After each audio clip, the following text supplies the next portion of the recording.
Hey legends, Ryan here, and as always, I hope you're having a fantastic day. Friends, the first weekend of the Modern Warfare 2 beta is here, and if you own a PlayStation console, you're probably getting involved. The good news for you is in today's video, I'll run through the best PlayStation settings that you can use during the Modern Warfare 2 beta. This will include graphics, controller, and everything in between. Legends, as always, I hope you enjoy. Now let's jump in.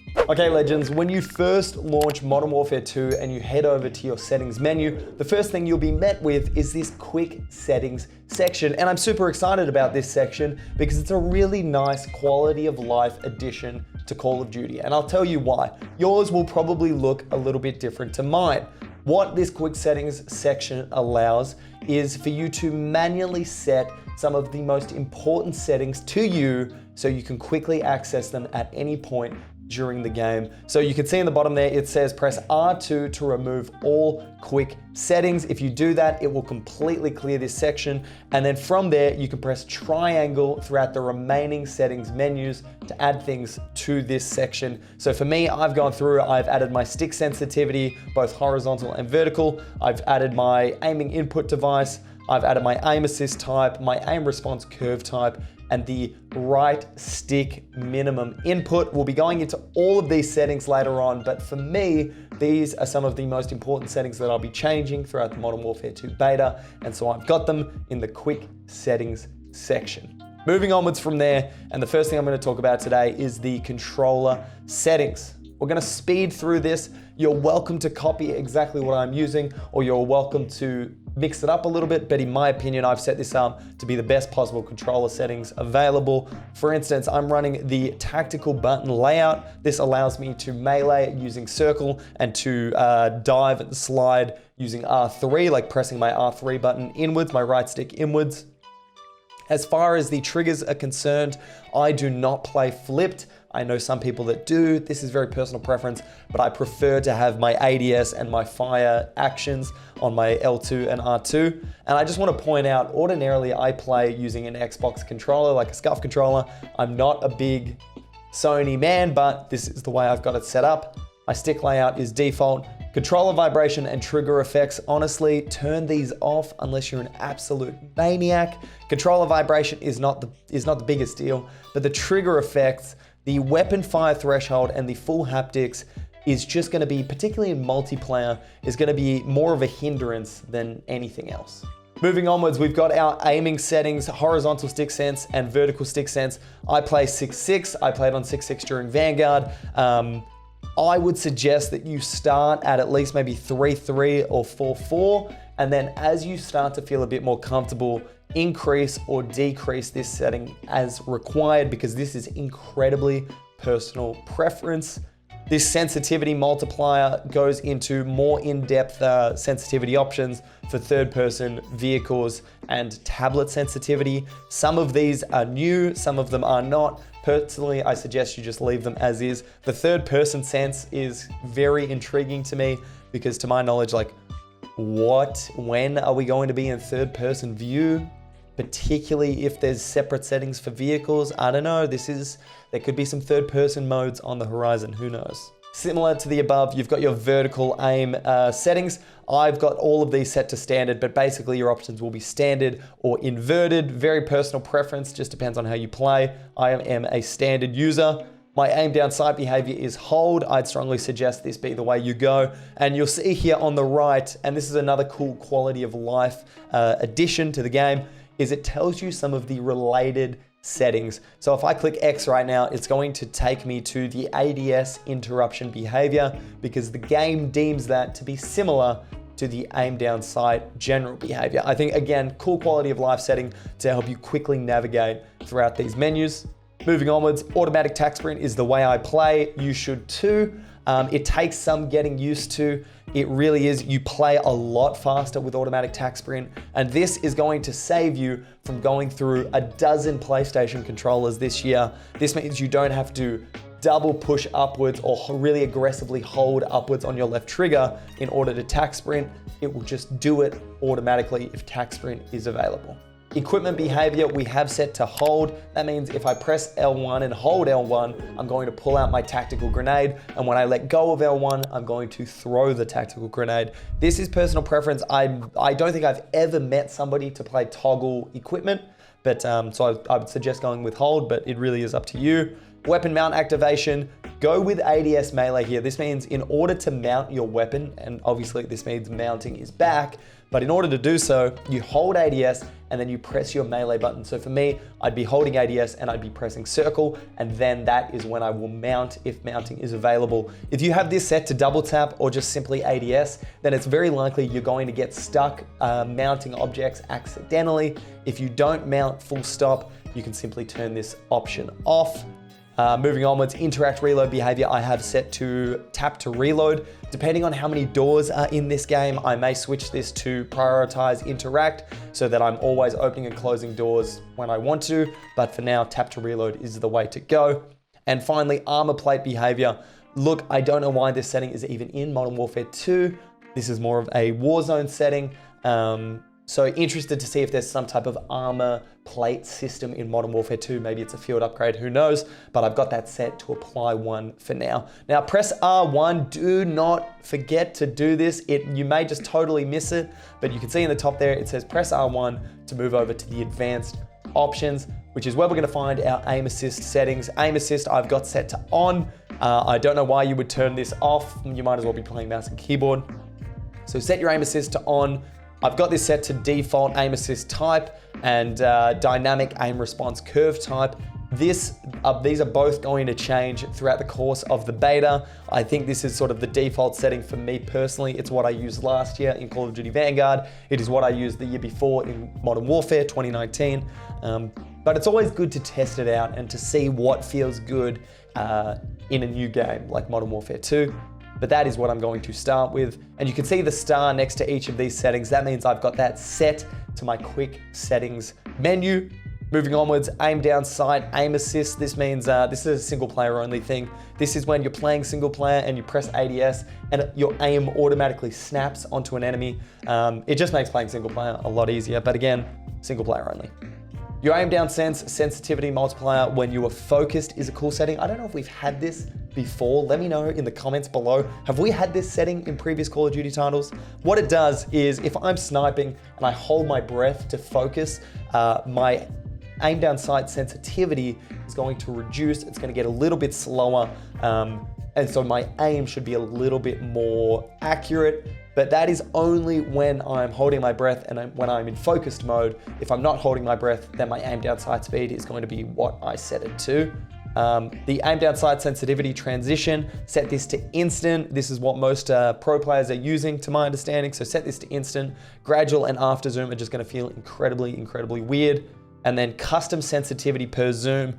This is personal preference. I have got this set, my low zoom is set to 0.8. So it's a little bit slower than 6.6 while I'm ADS'd. And then my high zoom is set to 1.5, which means when I'm sniping, I can flick a little bit easier. Because I like to play, a lot of snipers in Call of Duty generally play on a higher sensitivity than 6.6, so they may not need to adjust this sense, but because I sort of switch between sniping and competitive play, I want to go 6.6 and then just increase my high zoom sense. Again, this is going to be the type of setting that I change throughout the entire year. Once I find something I'm comfortable with, I'll definitely lock in, but this is what we're going with for now.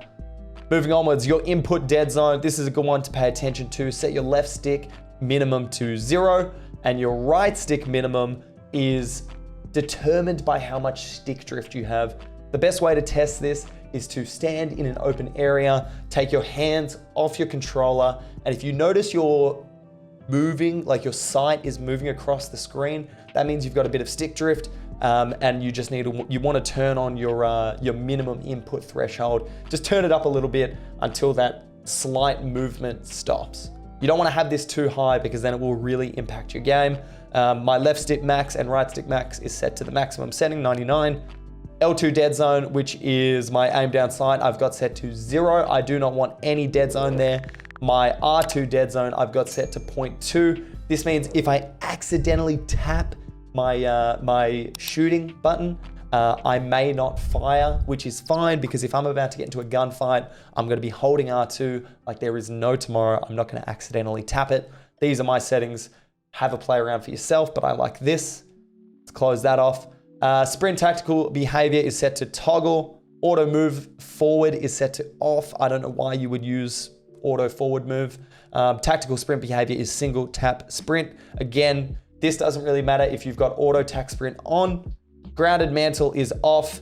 Automatic ground mantle is off. And automatic airborne mantle is set to partial. These were the settings that pro players were using to allow themselves to slide cancel. Now, if you've heard any of the leaks or any of the rumors about this game, then slide canceling may not exist. If that's the case, these settings may change, but for now, this is what I'm going with. Inverted slide and dive behavior I've got set to standard, and obviously there is going to be underwater gunplay this year. I've got mine set to plunge freely, which means when I look downward and move forward, I'm gonna dive underwater. That's how I would prefer to have it. Finally, parachute auto deploy is off. Sprinting door bash is on. Again, fingers crossed there are not too many doors this year, and that moves us into the combat behaviors. I don't think I've changed anything under the combat behavior settings, so these are all default, and I'd suggest you keep them as such. There's nothing really integral in this area. Moving onwards, vehicle behaviors. Again, I've got this set to default. I can't see myself using vehicles very much during the beta. And then finally, we're moving into the overlays. I've got my scoreboard set to toggle, my ping wheel set to moderate, and my double tap ping set to moderate. These are the default settings. We can now move onwards to our graphics settings. On-demand texture streaming is something that I have got set to off. And as you can see in the settings, streaming is disabled. The game will show local textures only. If you turn this on, high quality textures will be downloaded as you play the game. How this impacts your game and your ping and your latency, I can only assume it is for the worst, which is why I've got on-demand texture streaming set to off. And I would suggest you do the same. These post-processing effects are huge. World motion blur, set it off. Weapon motion blur off. Film grain 0. Depth of field off. And this fidelity CAS settings I've got set to off and 0. These three in particular, like world motion blur and weapon motion blur, is honestly just gonna make you feel sick. You're probably gonna lose gunfights because of the distraction caused by the blur. Set it to off and you'll be thanking me for it, trust me. Now, as I've said earlier, I'm playing on a PlayStation 5, which means I've got a field of view setting, and I've got that set to 100, and then I've got my ADS field of view set to affected. My understanding is if you're playing on a PS4, you also have a field of view option. This is great for PS4 players. However, the higher you set this setting, the lower your frames per second are going to be.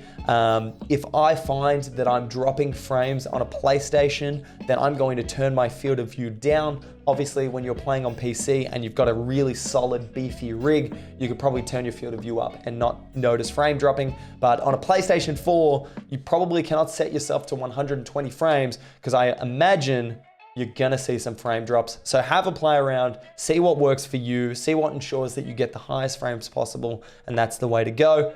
And then finally, the third person field of view I have not touched. Moving onward, we've got our audio settings. I've got subtitles off. For the beta, I've got voice chat off because I just don't want to pick up anybody saying anything inappropriate. So that is set to off.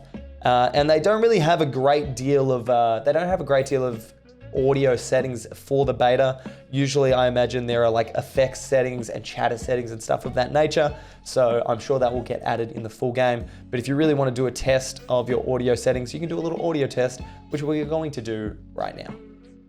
Let's go, Sergeant. Listen to how beefy that gun sounds. I hear footsteps in my right ear. Footsteps in my left ear now. The audio test is a very cool setting, particularly when they add more audio settings as a whole. It'd be nice to come over to the audio test section and see what impacts and changes you've made. And then last but not least, we have our interface settings. Default menu size, subtitles are off. Subtitles are default sized if I had them on. My language selection is English. Color customization is obviously personal preference depending on like I said, what you prefer or if you're colorblind, but these are the default settings I'm running with. Moving onwards, set your minimap shape to square. This will ensure that you actually get more minimap to look at. I make sure my minimap does rotate. I keep my compass on, but I know a lot of people that actually turn it off because it's a bit distracting. Hit marker visuals on.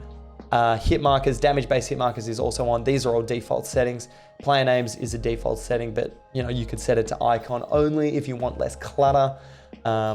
Moving into the telemetry options, set this to essential because that is going to show you your FPS, your GPU counter, your latency, your packet loss. There are some important settings in there, which is why I've got it set to essentials, but then you could also go custom and you could go server latency on, packet loss on, system clock off, connection meter on or off, personal preference.